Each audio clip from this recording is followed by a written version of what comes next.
네, 윤석열 대통령이 오늘 오후 국회 본회의에서 이동관 방통위원장에 대한 탄핵소추안 표결을 앞두고 사표를 수리했습니다. 더불어민주당은 탄핵안을 피하기 위한 꼼수라고 반발했고 국민의힘은 근거 없는 탄핵이라고 비판했는데요.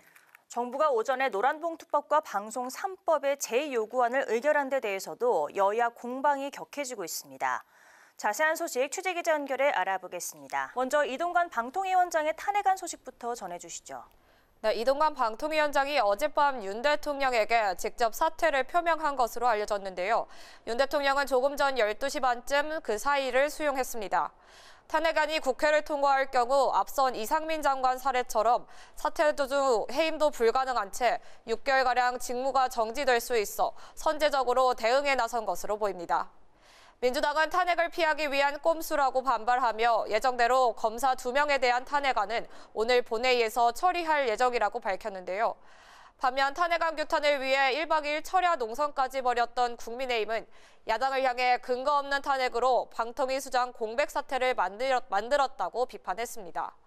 또 두 검사 탄핵안이 오늘 본회의에 상정된다면 부끄러운 순간으로 기록될 것이라고 날을 세우며 본회의에는 불참할 것이라고 밝혔습니다.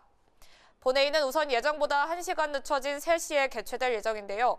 여야는 이에 앞서 각각 의원총회를 개최해 대응 방안을 논의할 예정입니다. 정부가 한덕수 국무총리 주재로 오전에 국무회의를 열고 이른바 노란봉투법과 방송 3법에 대한 제2요구안을 의결하면서 정치권이 또 한번 입법대치 전선이 형성됐죠?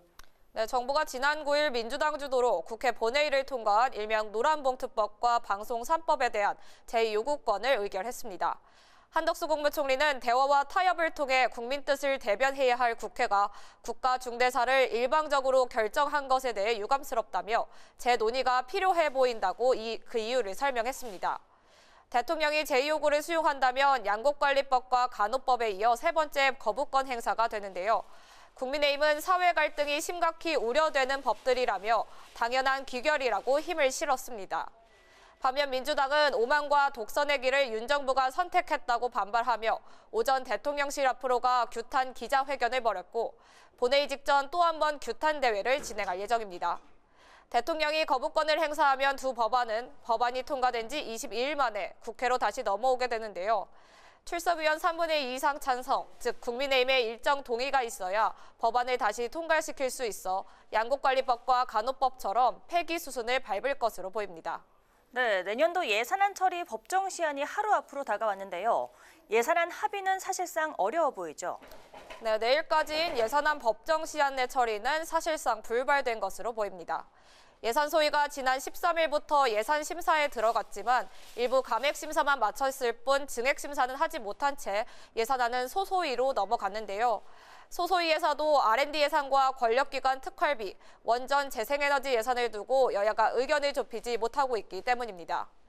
예산안 본심사 기한인 어제까지 심사를 마치지 못하면서 정부 예산은 원안이 오늘 본회의에 자동 부의될 예정인데요. 민주당은 이에 대응해 자체 수정안을 본회의에 올릴 예정이라고 밝혔습니다. 이에 따라 여야는 정기국회 회기가 끝나는 오는 9일까지 예산안 합의에 나선다는 계획인데 탄핵안 등으로 전국이 급냉하고 있어 예산 처리가 장기화될 수 있다는 관측이 나옵니다.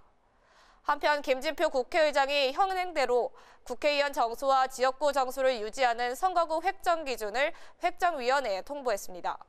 지난 4월까지던 선거구 획정 시한을 8개월 넘겨선데요.